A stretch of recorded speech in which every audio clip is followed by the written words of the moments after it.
It began on a night just like any other. Saturday, January 6th, 2007. In a quiet North Knoxville neighbourhood where the streets usually fell silent beneath the dim glow of streetlights, two young lives were about to collide with a level of violence that would shock and appall an entire country forever. In the middle of the car park of the Washington Ridge apartment complex, 21-year-old Shannon Christian and her boyfriend, 23-year-old Christopher Newsom, were just beginning what should have been an evening of celebration, surrounded by loved ones and their closest friends. However, as they made their way through the car park towards their vehicle, they were unknowingly stepping into the final moments of their lives and a nightmare that they simply could not escape. As the couple lingered by Shannon's parked car and shared a hug and a kiss, they were completely oblivious to the fact that a group of violent and highly dangerous individuals had already marked them out as targets from deep within the darkness of the shadows. These individuals just so happened to have chosen that specific time, that specific place, and those specific victims for a night of calculated and shocking horror. What followed was not random. It was premeditated. It was brutal. And it would leave investigators piecing together a trail of evidence so horrifying that even seasoned detectives struggled to comprehend the full scale of the crimes. Shannon and Chris were attacked at gunpoint, forced inside their vehicle, and ushered away to a real-life house of horrors. What followed would become one of the most ferocious and upsetting crimes in modern American history. An ordeal so ghastly, so deliberately cruel, that it would haunt investigators, devastate families, and force an entire nation to confront the darkest depths of human brutality. Within a matter of minutes, Shannon and Chris were now bound, blindfolded, and locked away behind doors of a strange house in the middle of nowhere. And the night was far from over. When did authorities first realise that this case had escalated far beyond a routine missing persons report into a violent and premeditated crime of extreme cruelty? How were 5 separate perpetrators able to move undetected in the aftermath, leaving authorities to comb through a trail of evidence that revealed the full horror of their actions? Why did this group of individuals choose to commit some of the most disturbing and depraved crimes ever recorded in the state of Tennessee? And, with no surviving witnesses, what key investigative breakthroughs finally exposed the true extent of the evil actions committed by the Knoxville Five?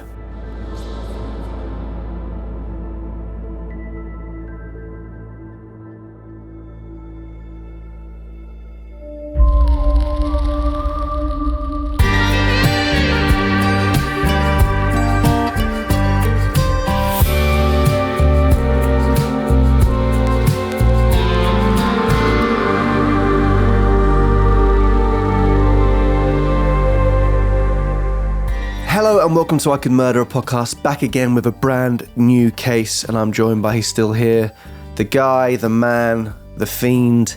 He'll go through your bins, Ben Carter. I was about to take that. I was about to take that when I went through the bins. Thank you so much for having me. Hello, one and all. Today's episode has probably been one in the back of my mind I've been dreading. How are we? The All-American Roadshow. Producer Dan. Very good, All-American. Yes, good to be here. Thanks for having me again. I can hear a bit of rain in your cabin, Ben. It sounds very peaceful in there. Well, actually, yeah, no, do you want to give the guys back home a little listen? Hopefully that'll be filtered out with the edit, right? Heavily filtered. Silence.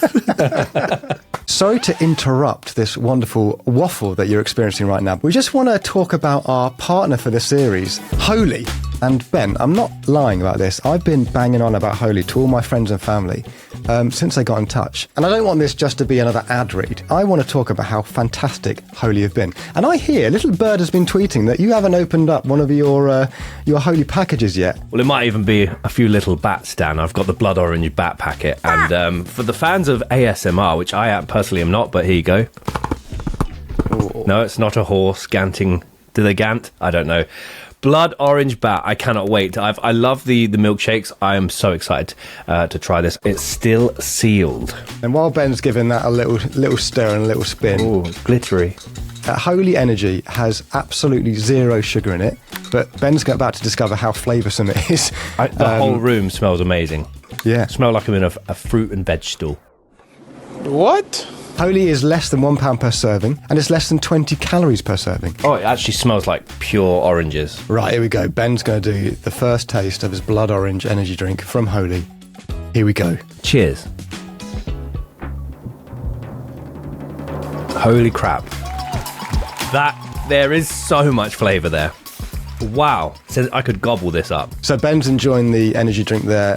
Holy also do hydration. They do iced tea. And also, they do some bloody lovely milkshakes. We're not bullshitting about this. We genuinely love the product. It tastes amazing. I've been telling all my friends and family. So if you are interested in supporting the channel, perhaps, you can get 10% off your entire order by using ICMEP at checkout. Or if you want £5 off your order, just use ICMEP5 at checkout, and we'll drop the link in the description below and on screen so you can have a go at that. Did you say this was the energy one? Because the whole glass is nearly gone. Energy one, so you'll be buzzing for the next. Wow. Oh, I feel it already, kind of. Ooh. Let's record a podcast. Thank you so much, Holy. Thank you so much, guys. And back to the episode. Very good. This one's dark, and that's saying something after the last couple of episodes. Intrigued to get into it. A divisive one at that. Yes, indeed. For anyone that doesn't know, this is our darkest series we have ever done. We've said it from the start. That's what the series is going to be. This is episode 3 of this series, and yes, they've all been very dark in very different ways. But this series is going to keep that theme. It's going to be very much our darkest series ever. But Ben, without any further ado, what is today's case? So we are here to discuss the murders of Shannon Christian and Christopher Newsom, also referred to as the horrifying case of the Knoxville 5, a nightmare on Chipman Street, the Christian Newsom abduction torture murders, and the disturbing murders of Shannon Christian and Christopher Newsom. And this is a case that seems to have been somewhat forgotten. There are a lot of people that would be very angry at that word being used, but it's one of the cases that wasn't widely reported on at the time, and that has caused a lot of division in itself, which we'll get onto. But yeah, when we sat down and picked the episodes out for the series, with it being the darkest series ever, this is one of the cases that for me is absolute nightmare fuel. Just how, within a matter of seconds, how drastically these young people's lives changed forever is terrifying. And yes, in doing the research for this episode, a lot of podcasts I listen to, they admit a lot of the details because they found it too gruesome and too graphic. But we, over here on ICMAP, we like to go through the details. We think it's important to discuss and analyse, so we will be going through those details. So we're going to begin with the backgrounds of Shannon and Chris before exploring exactly how their paths came to cross with the Knoxville 5 on that fateful and devastating night, before moving on to perhaps one of the most graphic and disturbing timelines we have ever covered. Shannon Gail Christian was born on the 29th of April 1985 in the city of Nacogdoches, East Texas, which, predominantly due to its age, is known as the oldest town in Texas, with people apparently having lived in this quaint part of the world for a very long time, possibly as far back as 10,000 years. Absorb that information. When you say predominantly due to its age, known as the oldest town, it could also be like old. Isn't that just what that means? Old is kind of a vibe, though, as well, to some people, like old money. I think that still has a connotation about that. It just could be old because it's stuck in the past as well. But old is just due to age. Shannon was the youngest of 2 children born to Gary and Dina Christian, having an older brother called Chase. Dan used to go by that. My old nickname. You did? Call me Chase from now on, Dan's please. old nickname. There you go. All right. Saw that thing on TLC where that guy's in love with his car and he's kissing his car, and his car was called Chase. Oh, I thought you said he reminded you of me. No. From a young age, Shannon had an especially close relationship with her mother, who described her as joyful and loving. She was also very close with her older brother. She and her brother Chase were described as incredibly close, with Chase later describing his sister as follows. Everything you could ever ask for in a baby sister. She was smart, funny, loving, caring, and most importantly, loyal. She was there for me through any situation. Day or night, it didn't matter. Her smile was contagious, and her love was extraordinary. She was, is, and will always be my inspiration. Not long after Shannon turned 12 years old, the family made the decision to relocate 800 miles across the country to the city of Knoxville, Tennessee. Apparently, neither Shannon nor her brother struggled with the relocation and quickly settled in the new area, making a number of friendship groups with ease. One of Shannon's closest friends in Knoxville was a young lady by the name of Cara. Apparently, Shannon spent so much time over at Cara's house that both sets of parents would regularly joke that she may as well have moved in. We've all had friends like that. Would never overstay the welcome, but we have all, all been there. At school, Shannon was an above-average student who was also very, very popular. Many peers noted that she had an infectious smile and would often have queues of young men wanting to ask her out on dates. But Shannon was picky and focused on her studies. After graduating from high school, Shannon would go on to study sociology at the University of Tennessee, which she was on track to graduate from in December of 2007. Between the ages of 17 and 21, Shannon worked 2 jobs which she somehow managed to fit in around her studies. This allowed her to purchase a silver 2005 Toyota 4Runner SUV, which quickly became her pride and joy. She would use the vehicle to attend university, go to work, and go on road trips with her friends. Though she didn't have many boyfriends, Shannon had dreams to one day have a family, often telling her parents that they were going to one day become grandparents when she eventually settled down and had 4 children of her own. Shannon's mother, Dina, described her daughter as follows. She was a typical young girl. I mean, she wasn't perfect, nobody's perfect, but she never gave us trouble, and she always did well in school. She was beautiful, but what made her more beautiful was the fact that she was not stuck on herself. In mid-November of 2006, which was unfortunately within the last 10 weeks she had on Earth, a 21-year-old Shannon was introduced by a mutual friend to 23-year-old Hugh Christopher Newsom Jr., who went by Chris.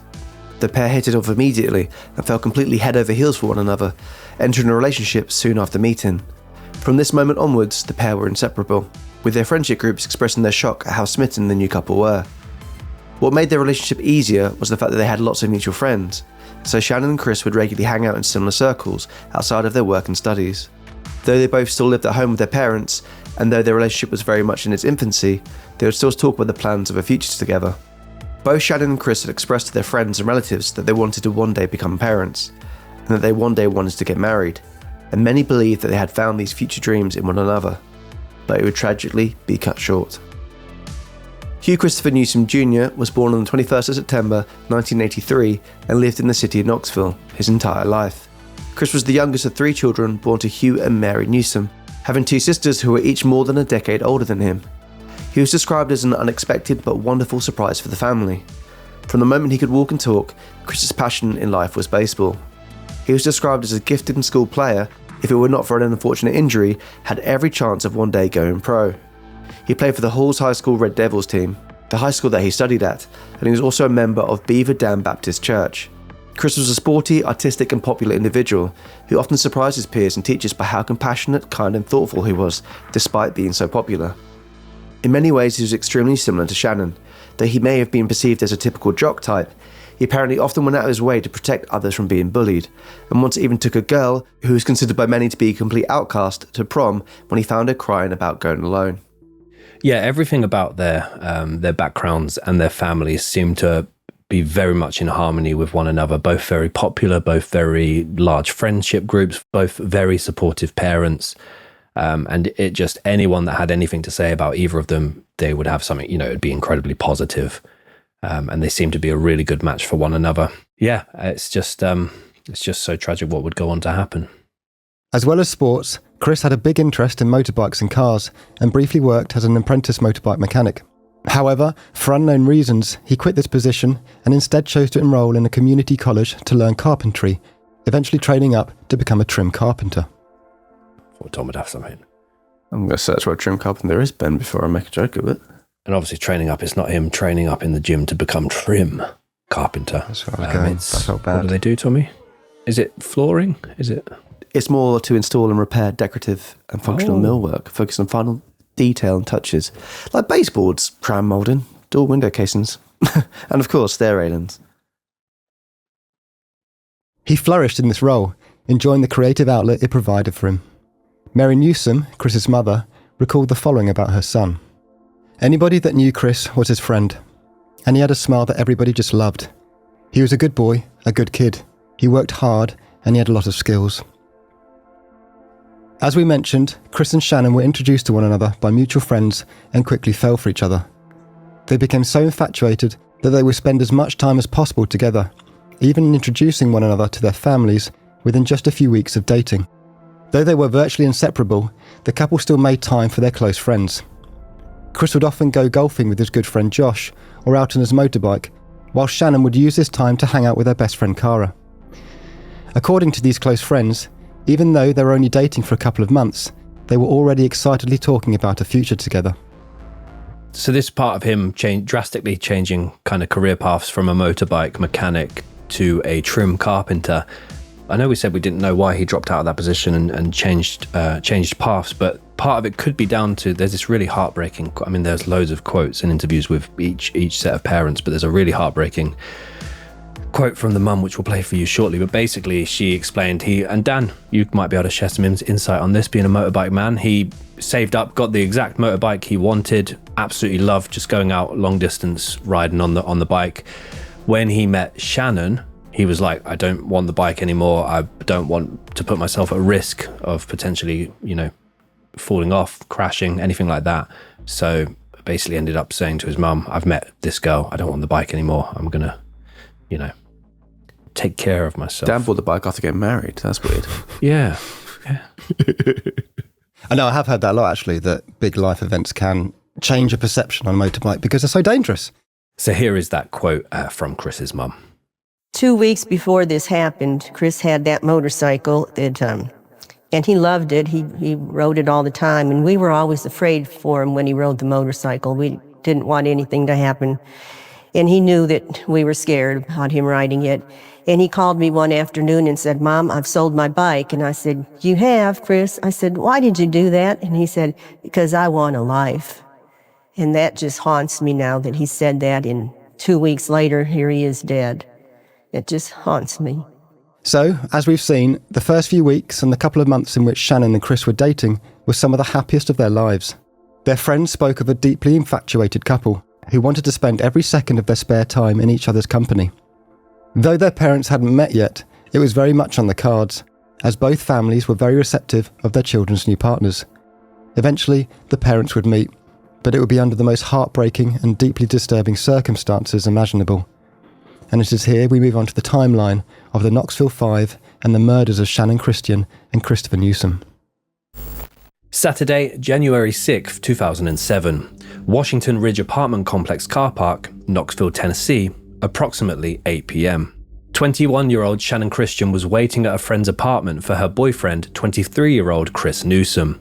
Though reports vary slightly, the pair had agreed to go to dinner together before attending a party at a friend's house which was located nearby. Earlier that day, Chris had been playing a round of golf with his friend Josh, and his plan was to drop Josh off at the party after golf before then heading over to pick Shannon up and going to the party as a couple. Whilst Chris was playing golf, Shannon headed to Cara's house to hang out and start getting ready for the party. And as we've mentioned a few times at this point, they were very, very, very infatuated. It's, within the first couple of months of dating, they were constantly calling each other, texting each other, wanting to spend all of their time together. And, whilst Chris was playing golf, whilst Shannon was getting ready, they spent the entire afternoon texting one another about how excited they were to see each other. As the day went on, Chris was now running slightly behind, so he quickly dropped his friend Josh off at the party before heading over to collect Shannon from the apartment. By this point, it's just starting to get dark. When he arrives at the apartment complex, he parks his truck not far from Shannon's Toyota 4Runner SUV and heads into the building. And it is not clear whether or not, if at this point, the couple were being watched. Instead of heading straight to the party together, the pair decided to spend a couple of hours alone in the apartment. It is believed that the couple had some dinner and watched a movie during this time, and small traces of marijuana and alcohol would later be found in Chris's system that were believed to have been consumed in a similar time frame. It would be this very, very small decision to stay back for a couple of hours together that would have unexpectedly dire consequences. Unbeknownst to Shannon and Chris, that same winter evening in Knoxville was already being shaped by 5 other lives, 3 of which were dangerous and seasoned criminals with long histories of violence and instability. They were 3 men roaming the shadowy Knoxville suburbs in their car with a singular purpose: to find someone vulnerable. The other 2, a man and a woman, waited at a nearby house, bound by family ties and a shared criminal past, unaware of exactly who or what would arrive at their house, but fully prepared for what would follow. And as Shannon and Chris sat inside that apartment, laughing, cuddling, and stealing a few quiet hours together, 3 of these 5 individuals were moving, searching, lurking, and circling closer, all toward a moment that would change everything forever. 12:35 a.m. Not long after midnight, after spending a couple of hours together and deciding to finally leave the party, Shannon called her parents and spoke to her father, Gary. She called to let him know she would be coming home to their house rather than spending the night at Kara's. This was potentially due to either her not drinking or Chris offering her a lift home. However, none of them knew that, at this point, Shannon would never be coming home. Shannon and her father say goodnight and goodbye for what would be the final time, telling each other that they loved them. The couple then leave the apartment building and make their way into the car park, just as another vehicle is slowly pulling in and parking up in the shadows nearby. After walking through the darkened, ice-covered car park, it is believed that Shannon got into the driver's side of a Toyota 4Runner SUV, and that Chris came around to the side of the vehicle in order to hug and kiss his girlfriend. This tiny spur-of-the-moment decision would leave them vulnerable to a rapid and relentless attack. As Chris was kissing Shannon, a series of hurried footsteps were heard approaching them. Before they could even process what was going on, it was done. As the couple stood together in an embrace, a gun was silently pressed against the back of Chris's head, as 3 men, Eric Boyd and half-brothers Natalvis Cobbins and Americus Davidson, swarmed them with handguns. In a matter of seconds, another gun was placed on Shannon. The couple were forced into the rear of the vehicle. The group, who had been prowling the area all night planning to still cast a cell on, had been watching and waiting in the shadows, leaping into action the moment Shannon and Chris opened the doors. Violent, terrifying and meticulously coordinated, the attack unfolded before the couple could even begin to comprehend what was happening to them. Whilst in the back seat, the pair were then blindfolded and had their hands quickly tied behind their backs. The engine then roared to life as the handguns were waved in the couple's faces. Shannon and Chris begged the attackers to take the car, take the money, and just to let them go, completely unaware that these men had far darker plans in store as they fled the car park in the stolen vehicle, disappearing into the night. Eric and Americus abducted the couple in the stolen SUV, whilst Natalvis followed closely behind in another vehicle. Yeah, so this is obviously absolutely horrifying. Within seconds, this has all happened, and there's not, as I said, this case is one that wasn't widely reported on. There's not a great amount of kind of documentaries or other podcasts that have covered this case, and on one of the YouTube documentaries out there about the case, the top comment was about this situation in particular. Hopefully no one ever finds themselves in a potential carjacking, but the comment was, "Remember everyone, never get in the car even if you're at gunpoint. Getting shot can't be worse than what was probably planned. Fight with everything you got and scream as loud as possible." Which isn't flawless advice, because it all happened so quickly. Number one, there were more of them than there were obviously Shannon and Chris. But I don't think at any point Shannon and Chris would have even had any kind of comprehension of the potential of what could go on to happen now over the next few hours. No one would. But their advice is suggesting that you risk, running away rather than, getting in the rear of the vehicle. Obviously, Tom pointed out Shannon's in the front of the vehicle at the point as well, which makes that advice quite tricky. Yeah, I think that's advice from someone sat on a keyboard in the comfort of their own home when it's not happening to them, and just saying and knowing all the things that go on to happen.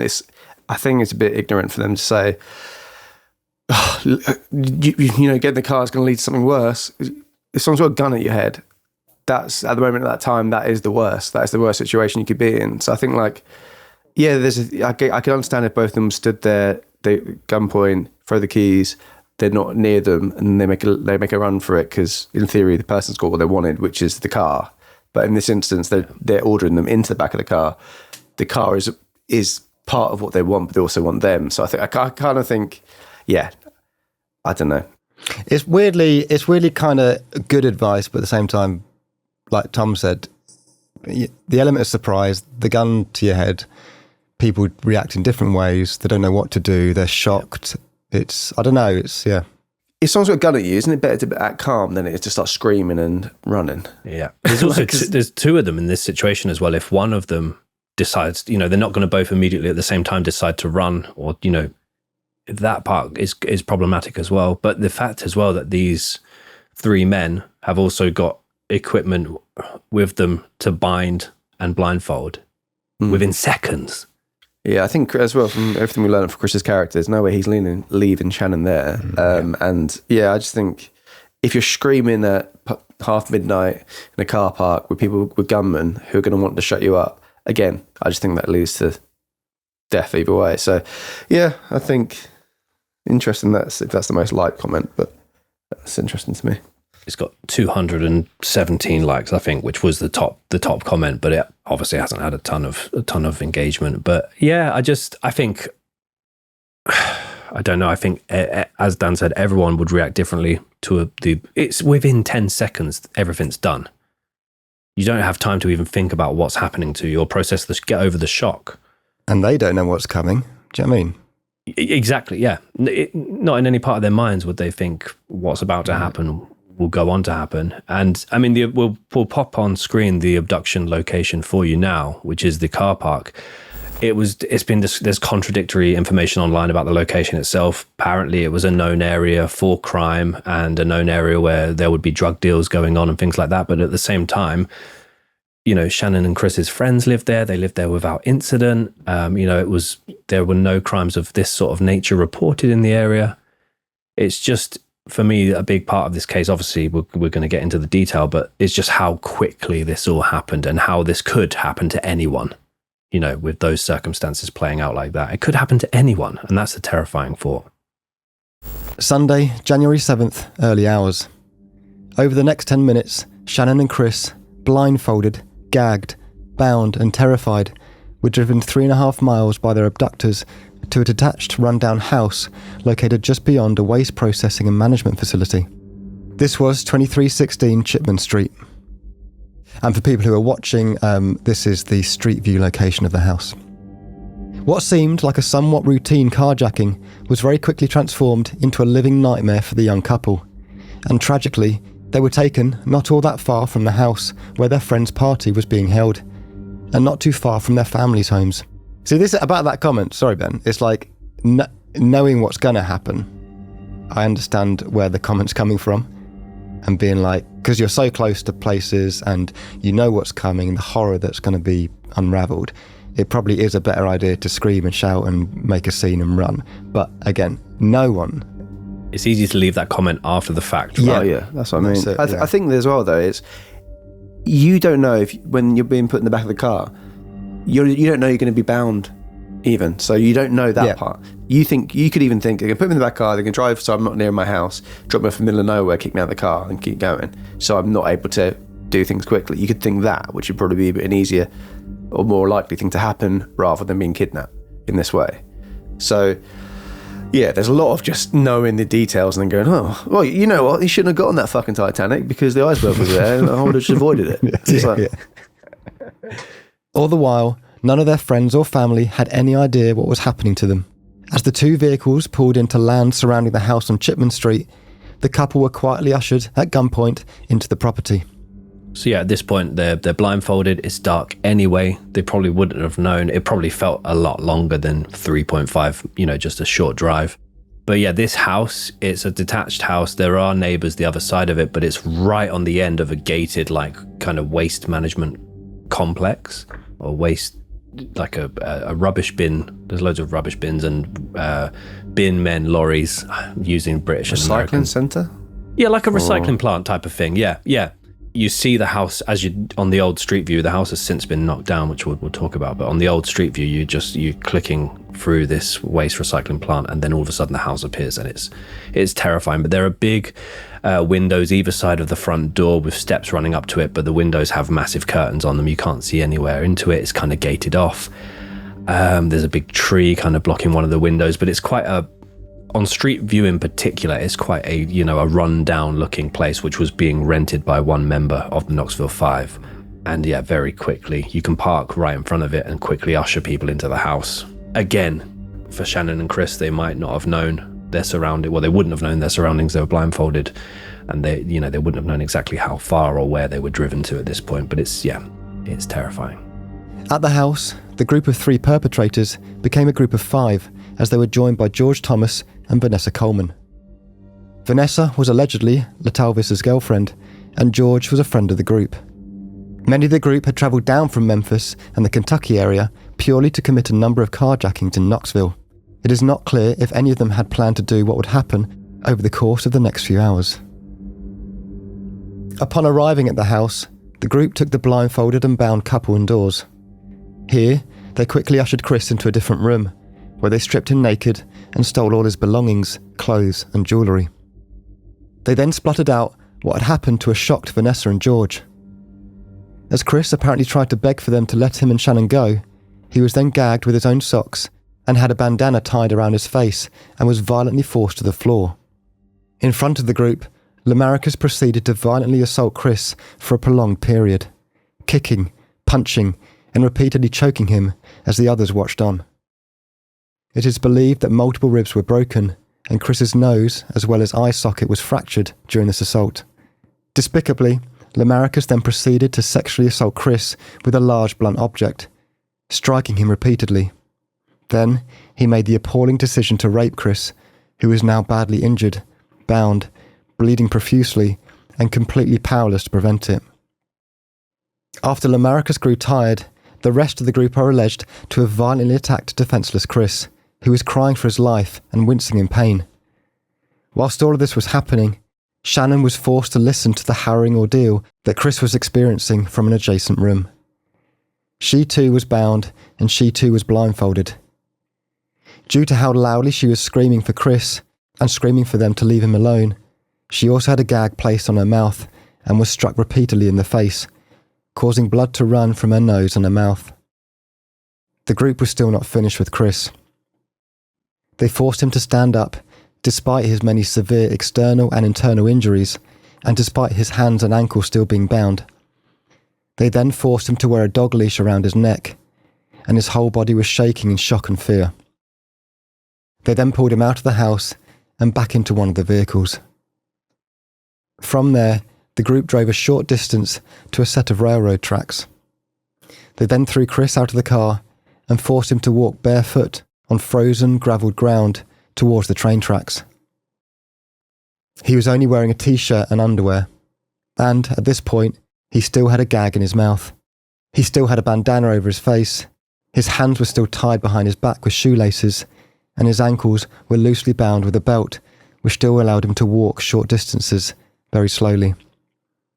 He had no idea what was happening to him, or what was about to happen.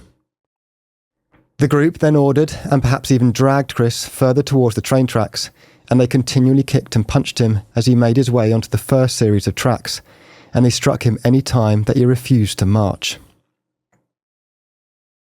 And just thinking the sliding doors moments within this case is the fact that they stayed 2 hours before the party, that the people were circling that area at that particular time, and they go on to do these hideous things. And is it completely a coincidence, or like, is this something they've had thought out and dreamed of doing for a long time? Is it a moment they struck? Is it just, just a night where they just decided out of nowhere to do this? It seems too like they planned it out, and obviously they had things to bind people within the car. It's just the random act of complete brutality to complete strangers at the time, which is, that's one of the most terrifying things about this case, I think. I think as well, because their stance, the perpetrator's stance, is that all of them came to the area, 2 of them from out of state, to commit a series of carjackings because it was easier to do in that area than travel. They wouldn't be traced back to where they had come from. So their claim was that, look, we were in the area to carjack, and then this happened, and we'll go on to them, blaming each other for different parts of the case later down the line. But this to escalate from a point of, from their side, if they're to be believed, we were only trying to steal a vehicle at gunpoint, to then within an hour, 2 hours, 3 hours, this series, marching someone who's been beaten within an inch of their lives, blindfolded, gagged and bound down a frozen series of train tracks at gunpoint. Apparently growing tired of their torture, one member of the group shot Chris in the spine with a handgun, instantly paralyzing him and causing him to fall to the floor. Investigators have since theorized that this was a, quote, intentionally non-fatal shot in order to prolong Chris's suffering. A second shot was fired towards Chris once again, with it striking him between the neck and exiting through the shoulder. The group of attackers were all laughing and goading on one another as this happened. Finally, one member of the group, believed to be Lamaricus, approached a dying Chris as he lay bleeding and unable to move on the train tracks. He then pressed his gun against the right side of his temple and fired one single shot, severing his brainstem and killing him instantly. The rest of the group then headed back to their car and grabbed a jerry can of gasoline as well as a comforter. And they basically proceeded to soak this comforter, it's like a large sheet, soak it in gasoline and then fully wrap Chris's body in the now gasoline-soaked comforter. They did all of this before setting his corpse on fire. The group then quickly left the scene, believing that Chris's corpse would be further desecrated by oncoming trains. They then headed back to the house on Chipman Street, but their thirst for barbarity apparently wasn't quenched just yet. Back at the house, Shannon was being watched by Vanessa. It's not completely clear whether or not she caused additional abuse to Shannon during that time that Chris was taken out of the house to be murdered. What is clear is that, having watched the brutal assault that Chris experienced at the hands of her friends, Vanessa did not make any effort to free Shannon from the house, or free her from her fate. The four men returned to the house and ordered Vanessa out of the room. They then took it in turns to viciously assault Shannon as she tried to beg for her life. One of the men is then alleged to have introduced a broken chair leg during the beating, which was in turn used as a device to sexually assault Shannon with in multiple parts of her body. Like Chris, her hands and feet were bound, and there was no escaping the torture. Wounds were inflicted all over her body, and serious trauma was caused to her externally and internally. The group took it in turns to rape their captive, violently striking her if she tried to move or resist in any way. By this point, Shannon was experiencing significant blood loss. All the while, the group were taunting and teasing her with information about what they had done to her boyfriend, informing her that Chris was still dead and on fire over on the tracks. It is also believed at this point the group then tied Shannon to a chair where they kept her for an extended period of time and would routinely, one of them would leave the room, another one would go in, and they would, it'd basically be a horrific ordeal of assault, and very, very violent assault at that. At some point during the early hours, Lamaricus's ex-girlfriend, a lady by the name of Daphne Sutton, unexpectedly arrived at the house to collect some belongings. By this point, it's kind of 2-3 a.m. in the morning. The group quickly hid Shannon and tried to act as normal as possible. Lamaricus quickly handed his ex-girlfriend a bag of clothing that he claimed was hers. She didn't check it, and due to how odd the situation was, she left the house. At no point did she see Shannon, but Daphne would later state that the group appeared to be, quote, acting weird because they wouldn't let her use the bathroom or go in one of the bedrooms or the kitchen. So it might not surprise you to learn that when she later checked this bag of clothing that she had been handed, Daphne quickly realized that none of the items belonged to her. They were Shannon's clothes, and she had been left naked in one of the bedrooms, where she was now slowly bleeding to death as a result of her numerous assaults. After Daphne left the property, the group resumed their ferocious assault on Shannon, who, just like Chris, was completely powerless to do anything to stop her attackers. After numerous hours of additional assault and humiliation, the group realized that Shannon was now slowly dying. They made the decision to cover her body and numerous wounds in bleach. And they were like, from the different accounts, I mean, these men would all go on trial and make various testimonies over the following years. They were basically forcibly scrubbing already open wounds in bleach, and her genitals were bleeding, and that was forcibly, scrubbed with bleach. They then, as well as this, decide to force bleach down her throat, and they're doing this in an attempt to basically remove any DNA from her body.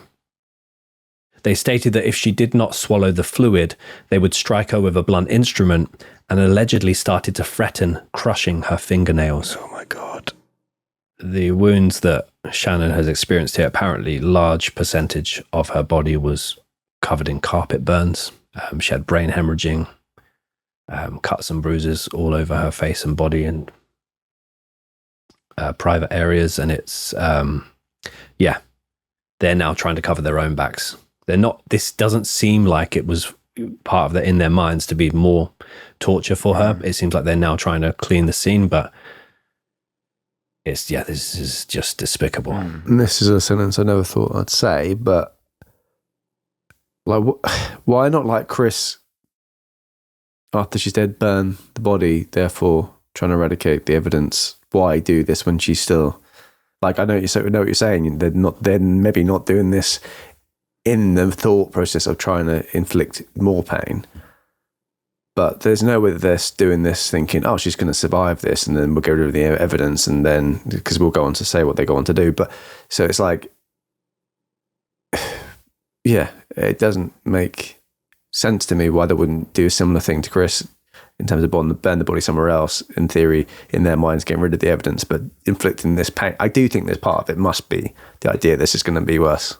I think a lot of it, this seems like such a weird phrase to use because of how fucking violent and horrifying this is, but a lot of it seems to also be kind of spur of the moment for them.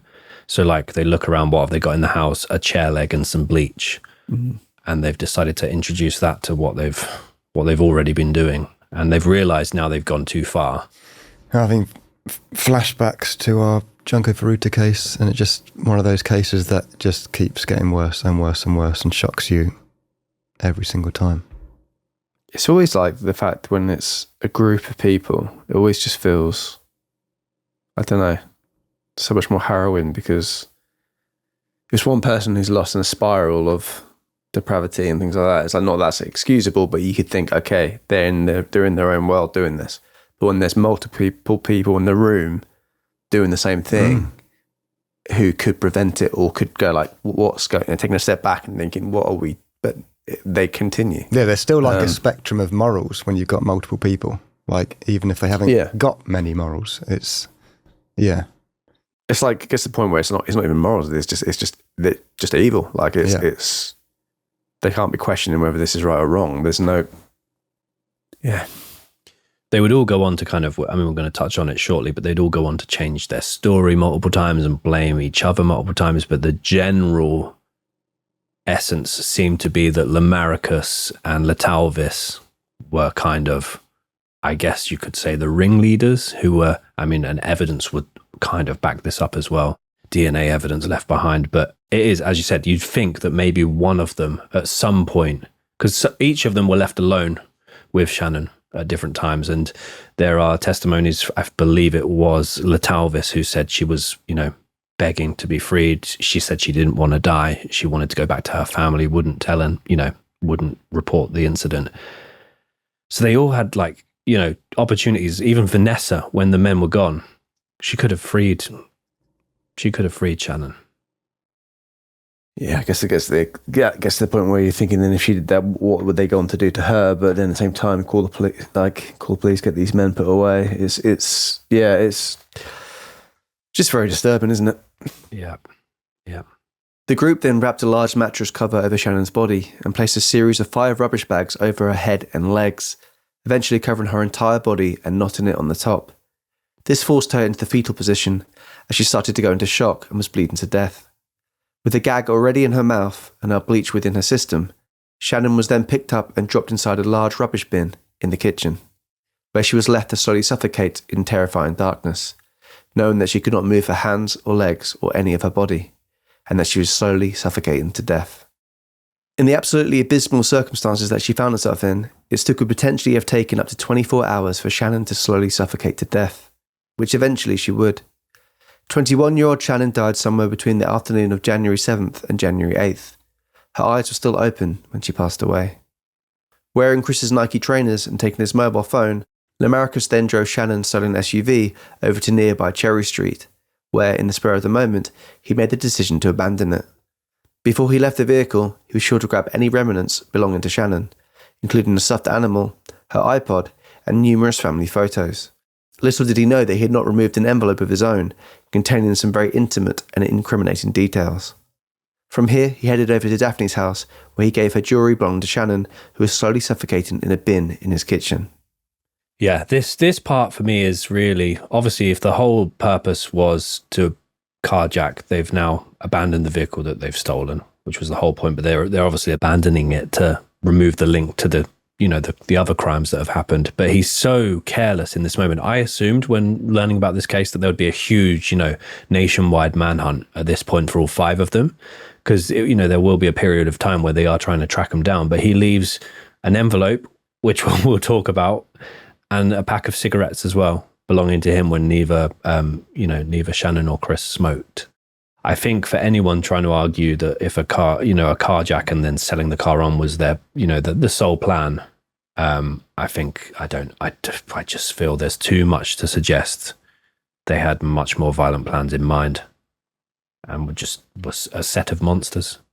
At some point during the early hours, Shannon's friend Cara returned to her apartment, where she noticed Chris's truck was still in the car park, but that Shannon's SUV was gone. She assumed the couple had gone out for dinner or drinks, with Shannon then taking Chris home, but this was far from the case. At around 9 a.m. on Sunday, January 7th, Shannon's mother gets chills down her spine when she checks her daughter's room to find nobody there. She hadn't come home as she promised she would, which was very unlike her. She had no missed calls from her daughter, and any time she tried to contact either Shannon or Chris, the call immediately went to voicemail. Dina then contacted Shannon's best friend Cara, who informed her that both Shannon and Chris never made it to the party last night. A pure state of panic immediately sets in. To make matters worse, Shannon's manager contacted the family home to ask where she was, as she had not shown up for a Saturday morning shift. Her parents are baffled and now extremely worried about where the 21-year-old daughter might be. But she was just a few miles away. Dina then contacts Chris's parents, who were equally confused as to their son's whereabouts. The 2 families then agree to call the police and report them missing. However, as Chris and Shannon were technically adults, the families were recommended to wait for 24 hours before officially making the report. Frustrated and worried, the 2 families agreed to meet up with several of the children's friends and begin searching for the couple in the areas close to where they were last seen. Once again, the couple were being held captive in a house only a few miles away, whilst their families and loved ones were searching for them. Chris's father, Hugh, would recall, "We had not seen him since Saturday night, which, that's not unusual. He was 23 years old, and he kind of came and went.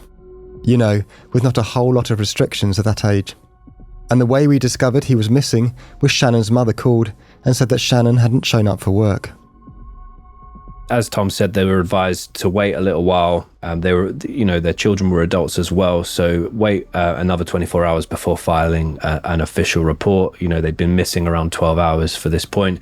The families now meet for the first time, which was on the cards but hadn't happened at this point, and they were meeting because they were searching for their children together. Now they would spend the next 12 to 24 hours searching all over town for Chris, for Shannon, for her vehicle, and that would actually end up going into the early hours of the morning. So we're just going to describe that particular search, and whilst the families were out searching, another discovery would be made in a separate location. So we'll throw back to that once we discuss the search for the vehicle. So meanwhile, Shannon's parents are somehow able to convince her mobile phone network provider to give them details relating to Shannon's last known location pings.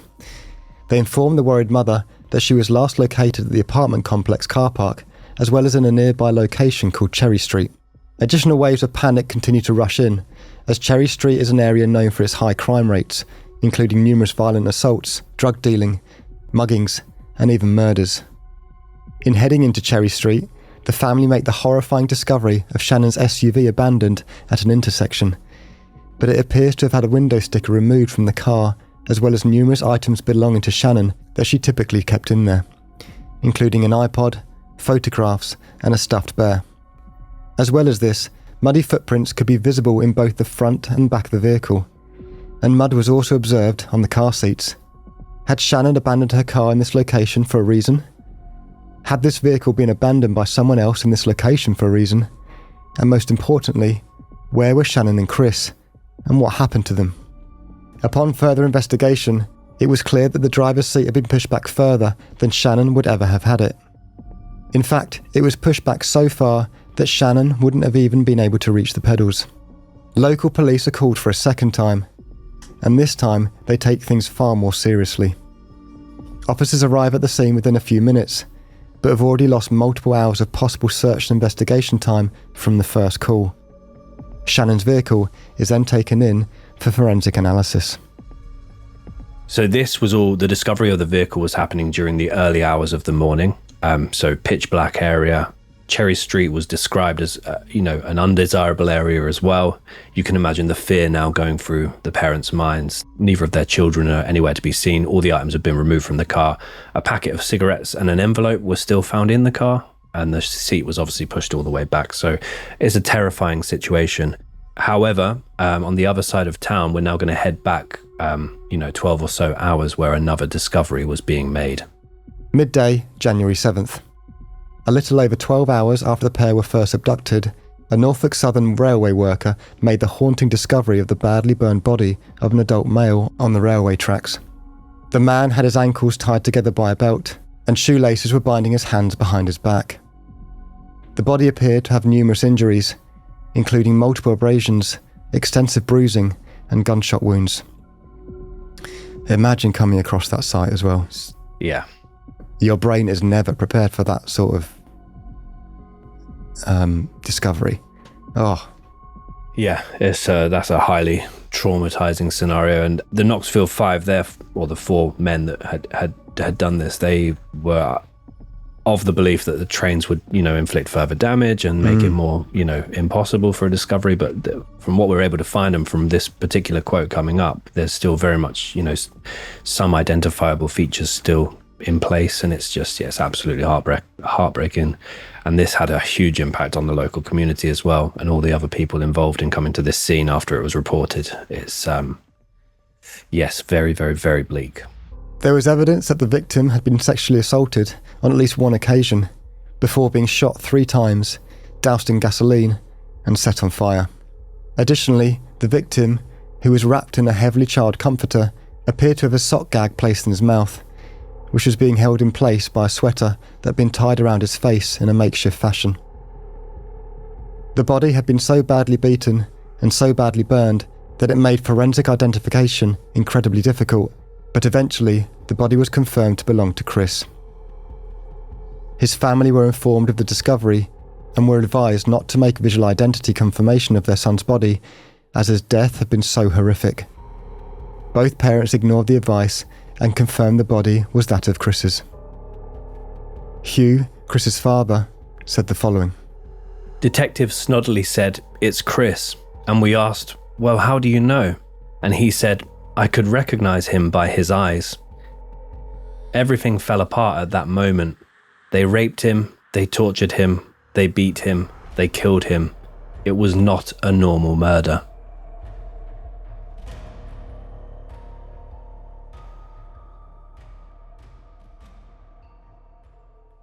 His mother collapsed upon hearing the news, upon the dreadful discovery of Chris's body.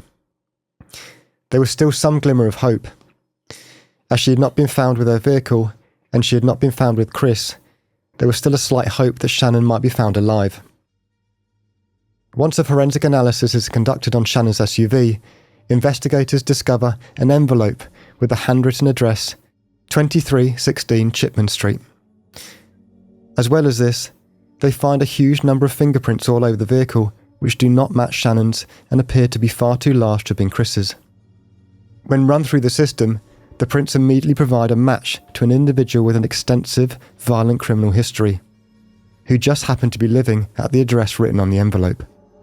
This was a Mr. Lamarcus Davidson, and he'd only just gotten out of prison after finishing a 5-year sentence for carjacking, physical assault, and robbery.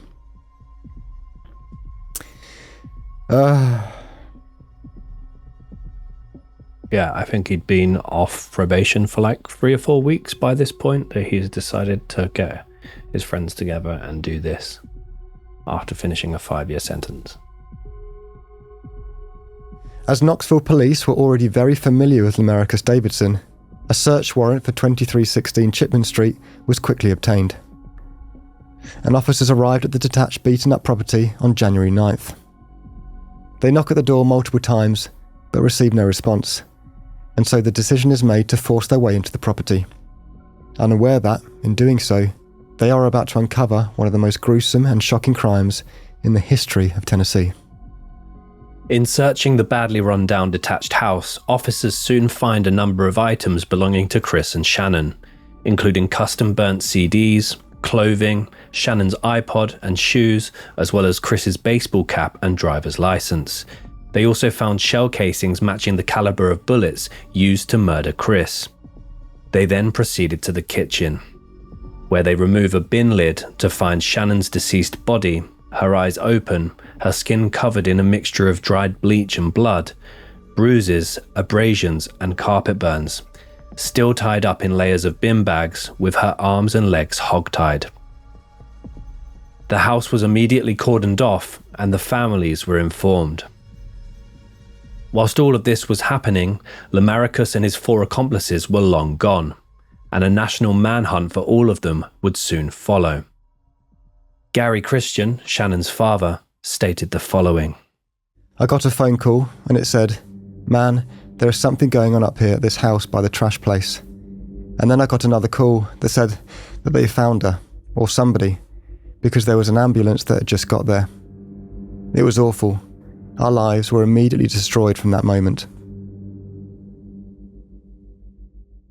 With one of the perpetrators staying in her apartment, Daphne, Lamarcus's ex-girlfriend, saw a news story about the incident later that day and confronted him about it.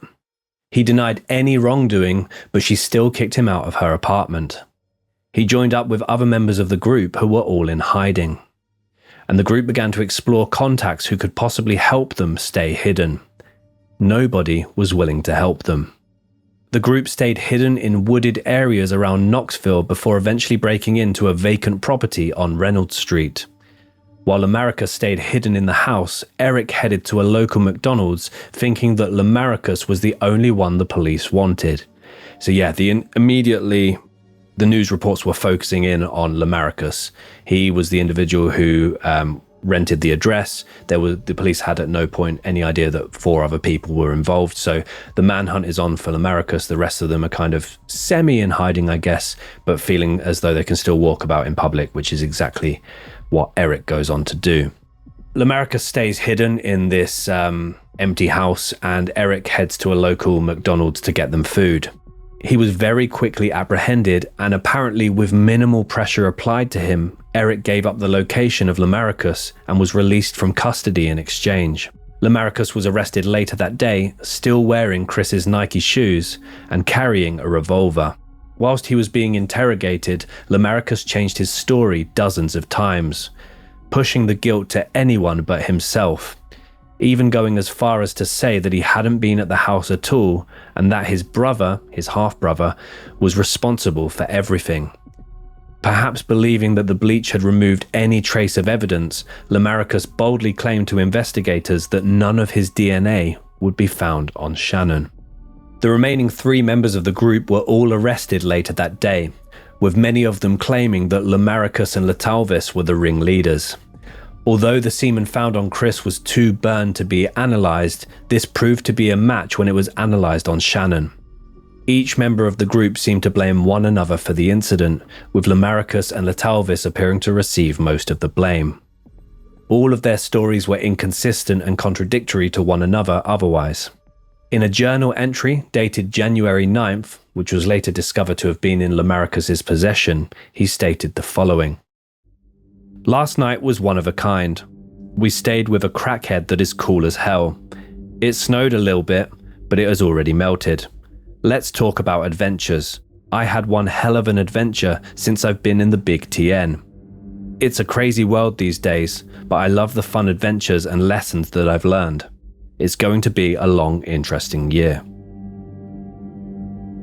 And he's wrote that after doing those awful things to Chris and Shannon. Don't appreciate Tennessee's initials being TN. No. And the big TN. Additionally, bullet casings matched weapons found on Lamarcus and Eric when they were arrested. Eric was not thought to be an active member of the torture and murders, but more so an accessory and in hiding Lamarcus. All 5 of them were indicted on grounds of felony murder, carjacking, aggravated kidnapping, rape, and robbery. As a result, there were 5 separate trials. Lamarcus and Latalvis tried to say that everything that happened to Shannon was, quote, consensual, which was a particularly unbelievable moment of this case. They claimed that everything was agreed after she came to their house to try and buy drugs off them. They claimed that it was consensual because she said she would do it if they let her go free. That's not how consent works. No. They also claimed that they didn't abduct or kidnap the pair. They just arrived at their house in the vehicle to try and buy drugs off them. The other thing is, although Chris would smoke a little bit of weed now and again, they were not, drug users either. So this whole story fell apart very, very quickly. Whilst all of this was going on, Eric Boyd claimed to investigators and in his subsequent trial that he had no idea any murders had happened until after they had done. During the evidence presented by medical and forensic experts, many people in the courtroom fainted, including a member of the prosecution. Now, Judge Baumgartner, and there's a very controversial judge in this case, he would go on to say the following during the trial. This really is one of the most incredibly outrageous, cruel, and inhumane cases this court has ever seen. There truly is no sentence great enough to punish you for the conduct you've been convicted of. So both the families of Shannon and Chris committed to being ever present at the separate criminal and murder trials for each of the 5 suspects. They bravely attended these trials and hearings despite having to relive the gruesome details while they were still grieving their losses. And yeah, as I said, there's a lot of interviews with both sets of parents, and they just seem like absolutely unbelievable people. Incredibly strong, incredibly brave. But to go and hear these details about your children, your loved ones, who just happened to be in the wrong place at the wrong time with the wrong people heading towards them. Yeah, it's just utterly heartbreaking. Ultimately, between 2008 and 2019, all defendants in the murder of Shannon Christian and Christopher Newsom were convicted, though the cases involved multiple appeals and retrials as a result of judicial misconduct. Eric Boyd was first convicted federally in 2008 as an accessory, and later, after a 2019 state trial, was found guilty of first-degree murder, rape, kidnapping, and related charges, receiving life plus 90 years. Latalvis Cobbins was convicted in 2009 of felony murder and sentenced to life without parole, the sentence ultimately upheld. Lamarcus Davidson was convicted in 2009 of premeditated and felony murder and sentenced to death, which was affirmed by the Tennessee Supreme Court. George Thomas was convicted in 2009 and, after a retrial in 2013, received consecutive life sentences with parole eligibility after 51 years. Vanessa Coleman was acquitted of murder in her first trial, but convicted on lesser facilitation charges after a retrial in 2012 and sentenced to 35 years. Her conviction was upheld on appeal. Despite retrials stemming from the presiding judge's later disclosed drug addiction and misconduct, all final convictions and sentences were ultimately affirmed by appellate courts. Yeah, so the trial phase of this case is massive, and obviously with there being initially 5 separate trials, but then retrials for all of them, and it's as a result of this Judge Baumgartner, it was revealed that he had been taking illegally obtained prescription painkillers, which he obtained from a convicted felon, and he was taking them during the trials, and also had been exchanging legal favors for sex with a woman who was on trial during court breaks. Wow. So a dodgy judge there, a dodgy judge. After all this came to light, obviously retrials were ordered, and that's why we've gone through 2 separate sentencing phases there. This judge was later disbarred and sentenced to 6 months in a federal prison. So imagine all the other inmates seeing a judge that perhaps even sentenced them arrived there. It meant, as a result, all of the cases had to be reviewed, despite there being overwhelming evidence against all 5 members of the Knoxville 5. And there was this Judge Blackwood who was appointed and seemed to be a lot more lenient than Baumgartner and made, victims of the families have to go, extensively through all these retrials, and he granted all these appeals. Judge Blackwood also seemed a bit dodgy to me. But what I'll do, there's so much information from the trials. I've got appeal documents, I've got court testimonies, I've got everything. I'll condense it all and put it into our Facebook group, all of our references here, which is I Could Murder a Podcast listeners and true crime discussion group. There's going to be a lot of PDFs this week and some videos as well. So race, unfortunately, we do have to discuss race as an element of this case because it became a huge part of it in the immediate reaction and lasting aftermath. In the weeks, months, and even years after the murders, various white supremacist groups have complained about the lack of coverage this case received, claiming that the country would be burned to the ground if it was 5 white perpetrators and 2 black victims. They have tried to use the case as a vehicle to spread their hate and spread a message that these murders were racially motivated, and there was a huge argument locally and online that the torture murders were hate crimes. A number of white supremacy and neo-Nazi websites and forums, including the site and radio called Stormfront, chose to publish incorrect information about the murders in a bid to create additional fury about what happened. They publicly stated that Chris had been castrated and that Shannon had her breast removed before also being set on fire and shot. The KKK decided to conduct rallies in Knoxville in the weeks following the murders. They held placards which displayed Chris and Shannon's images together with swastikas. Both families condemned these rallies, though Chris's father Hugh did publicly ask, would they have done all of that to a young black couple? Numerous members of the local community, all of different races, who knew either the perpetrators or the victims, have robustly disputed this. They claim that the crime was committed more so due to Chris and Shannon unfortunately being in the wrong place at the wrong time. And the capability of torture and murder was unfortunately already built into these individuals. Mr. James Upshaw, a local barber in the area, who was familiar with at least one of the perpetrators, stated the following. From what we've read, and what we already know about some of the suspects, they've always had a life of crime. They were always unstable, and they were always into something. And I do believe firmly, and some of the people I run along agree with that, when you practice a lot of deceit, and when you get caught up in things like that, it's going to catch up with you. And it caught up with them. However, David Perry, owner of Gunny's Indoor Shooting Range, which is as if Ben named it, argued this, stating, I think a lot of people don't believe that things like that can happen here to them. Well, it did happen. And when they realise that there's monsters among us, they're coming in here and they want some protection. They want to know what to do to keep that from happening to them or their kids. We started a women-only class called Women on Target, and it's full almost every week. Most people that I know carry permits now. They didn't used to have to do that. It's a divisive element of this case. There are people that vehemently believe this was a hate crime and that race was a huge factor in why these men and a woman did what they did to Chris and Shannon. There are other people that believe, as we've said, unfortunately this was already built into these individuals, and what happened was them being in the wrong place at the wrong time. Obviously Hugh, Chris's father, said would they have done all of that to a young black couple? So he feels in his heart maybe that situation might have been slightly different if they were carjacking a young black couple. It's a really, really divisive one, but I think one thing I can say for sure is the KKK deciding to place images of Chris and Shannon next to swastikas whilst doing a rally, whilst everyone is still grieving. It's always the way, isn't it? With it's always instantly they'll arrive at the scene, but you're seeing it in Minneapolis right now. There's still trouble from what happened last week, but it's this is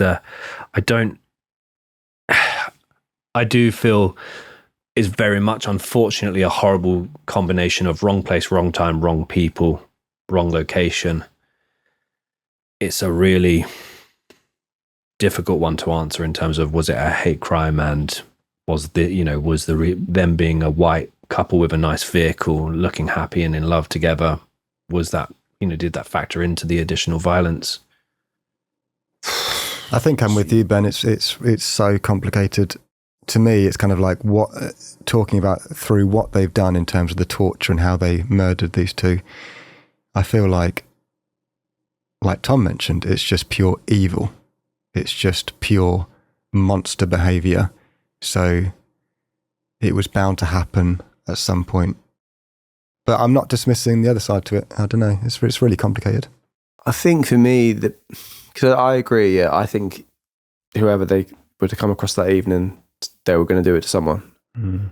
Yeah, I think with that, obviously with the chair leg, I think happening, and I think that's more of a power-based thing, but obviously sperm was found on them, so you could argue maybe that was sexual gratification as well, but I think it's more of a humiliation thing, which I think could perhaps lead more towards the race side of things.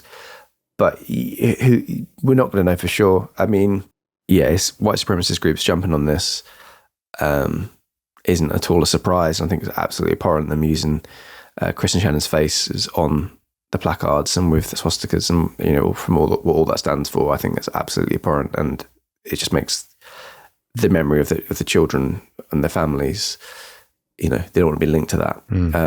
Obviously coming from such a positive and like happy kind of place.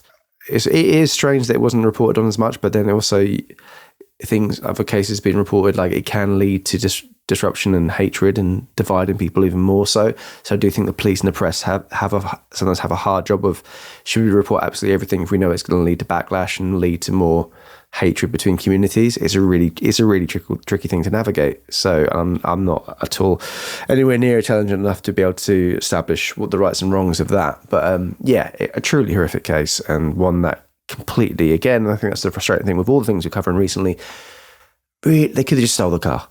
They gave them the keys, just take the car. That's what they originally were thinking about doing, but no, they decided to take it to the absolute next level. So yeah, really, really sad case. Yeah, I think you can get good people and evil shit people in every race. I don't think it was that this was built into these individuals and they did it without thinking. Not one of them tried to stop it at any point. And I just think they're evil people and they've done an evil thing. But as Tom said, it's all these different elements of the case: running late from playing golf, staying behind to get a couple of hours alone, stepping out at that exact moment. It's all, you know, led to something that nobody could have imagined. And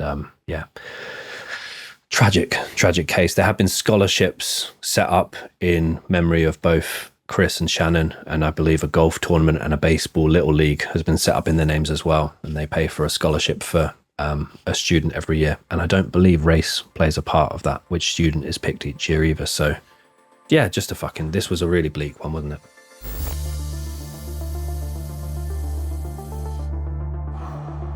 Yes, guys, so it's now time for our decompression session, a little thing we do at the end of each episode of this darker series ever, just have a bit of a lighter chat, a bit of light relief, a bit of a conversation, just to kind of, you know, try and help move through all this. So you can get involved by sending us an email at hello@icmap.co.uk with decompression session as a title. It could be an agony aunt question. It could just be a question you're interested to hear what our thoughts are about. So it's always lighthearted, though. It has to be light to make this work. So today's question is from Laura Watson. She says, "Hello, Ben, Tom and Dan." Hello. First of all, hi. First of all, I love the podcast. I've listened to all your main episodes and just recently become a cult member, so binging the minisodes now too. Legend. Thanks, Laura. You rock and roll. I have a light-hearted question for you for the end of the episode. We've been asked this in different places. I think Kit even wanted to ask us this question, so I thought this would be a good one for us to answer. What would you all do if you woke up in a post-apocalyptic world with very few survivors? How would you continue to survive? And who of you would survive the longest? Can't wait for the next series. I mean, this series. Best wishes, Laura Watson. Thanks, Laura. Great question. Great question. What a question, and thank you for being a cult member. I know I've narrowed it down to two people that would survive longer than one of the others. I won't say who. Tom and Dan would outlast me.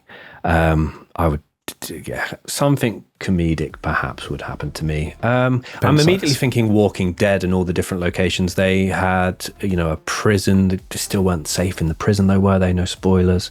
Try and get close to your family. Enjoy it while you can.